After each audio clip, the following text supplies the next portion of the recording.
In 2024, we are coming for every single thing that's meant for us and more. This is going to be our best year yet, whether we like it or not. Whatever we need to do to make sure it is our best year yet, we will do it. If you did not get anything from this video, just do 2024 with God. Don't try to do it on your own. Hi, welcome to my YouTube channel. My name is Lovette. Today we're going to talk about our goals for 2024. Happy New Year, by the way, to you and yours. The objective for this video is to help you flesh out your goals for 2024 so we are not running into the year burnt out or overwhelmed.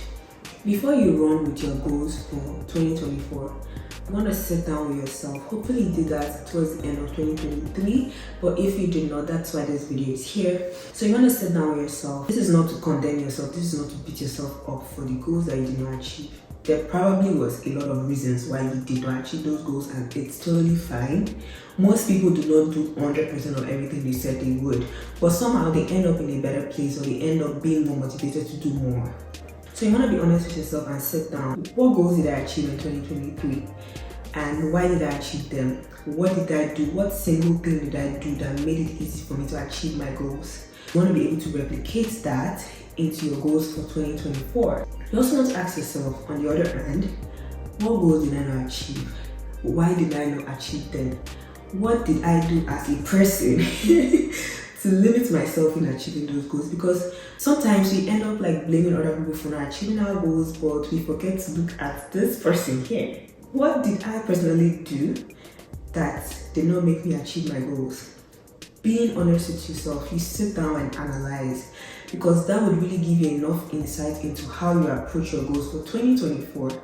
And I realize that when you do that, when you're very honest with yourself, you know what pitfalls to avoid. Maybe you realize that you spend maybe too much time on the phone chatting with your friend instead of going to the gym, or instead of like prepping your meals.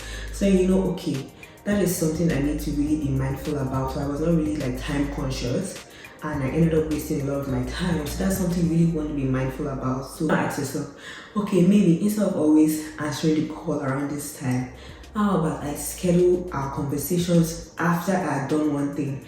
So then instead of that being a barrier or a hindrance to you achieving your goal of maybe going to the gym or prepping your meals, it now becomes a reward system where, okay, if I go to the gym or if I prep my meals, then my reward would be I can be on the phone for however long I want, or I can watch that show for however long I want. Hopefully not too long that it will now affect you in achieving something else. Seeing that conversation or seeing that task that you did that was limiting you from achieving your goal as a barrier, but now using it as a reward system is a way for you to achieve your goals in 2024. There's only so much that we can do just by ourselves. If you as a person is very determined to achieve something, determined to go somewhere, your environment is very important. So you want to really sit down and analyze which people in my environment are a barrier or a hindrance to me achieving anything, or which people are a support system, are my cheerleaders in me achieving something, or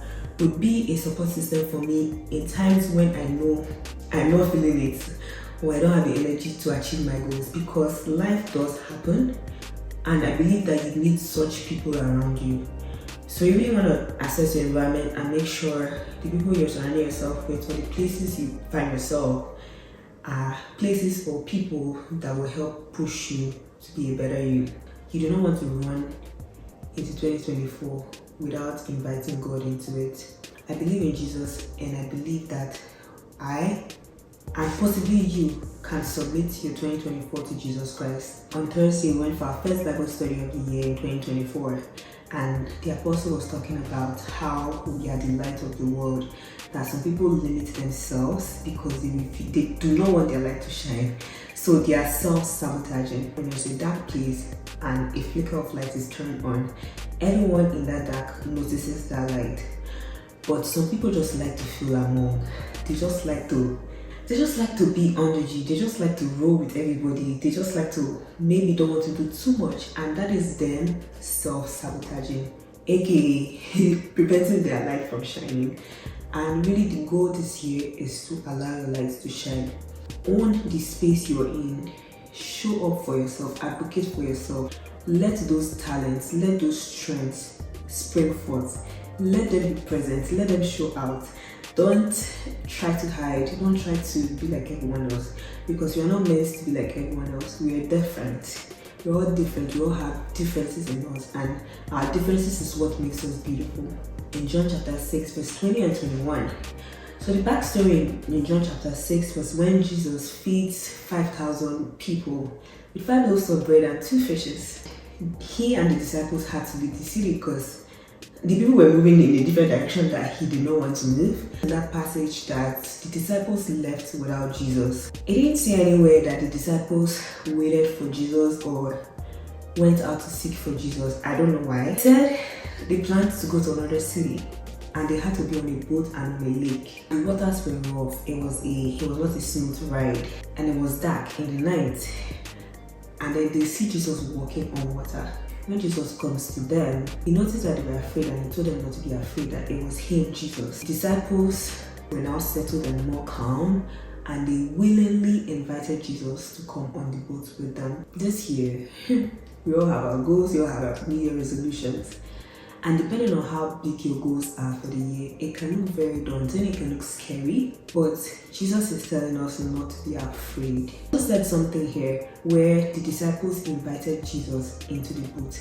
They willingly, so it was a choice they had to make. Which is to say that Jesus is not going to force himself into our goals. He's not going to force himself into our New Year resolutions. We as individuals have to realize our human limitations and invite Jesus into it. The shocking part of that verse, in verse 21, was he said they got to their destination immediately. They got to land immediately. When Jesus came on the boat, they got to land immediately. I was like, wait. So you're telling me that they had only done 3 to 4 miles on the lake, but somehow when Jesus came on the boat, they got to shore right away. How did that happen? It was no longer a trip. They transcended time. It was no longer the water is rough, let's take it easy, or let's park. Let's wait until the weather is better, then we'll continue our trip. Nothing like that, which is to say, once you invite Jesus into your situation, into your year, into your goals for 2024, you have to know one thing. You're set. You're set. You're set. Now, your goals at the end of the year may not, when you genuinely invite Jesus into your goals, your goals for the year may not be exactly what you wanted it to be. But it says in the Bible that his plans are better than our plans, his ways are higher than our ways, and his thoughts are better than our thoughts. He knows our ends from our beginning, right? Meaning that whatever goals that were not meant for us is not what we are going to be achieving. We're going to be achieving what Jesus knew was meant for us for the year. That's already seen 2024. It's also, we are the ones who are going through 2024. We are the ones that have to invite him into 2024. And he knows what is better for us. We might think achieving goal A is better for us, but he knows that goal A might lead us down a path that we do not want to be, which is why it's very important for us to go with God in 2024. Our goals are important, yes, but Jesus is more important than every goal, every plan that we have set for ourselves for 2024. If we really want this year to be our best year yet, it's very important for us to do 2024 with God. If you did not get anything from this video, just do 2024 with God. Don't try to do it on your own. No, don't try it out for yourself, and then at the end figure out that okay, there could have been more for you to do if only you had allowed Jesus to go through this year with you. Anyway, if you have any comments, any questions, please leave a comment below. Also, you can share this video with your friends and families. If you still need any more help, you need someone to flesh out your ideas with you, your plans for the year, your goals for the year in 2024, you need someone to bounce off ideas with, always reach out to me. I'll be sharing my link down below in the description box. But anyways, I hope you enjoyed this video. I hope to see you next time. Happy New Year, and cheers to our best year. Cheers to more fun in 2024. Cheers to a glorious year. I'll see you next week. Have a great week. Bye.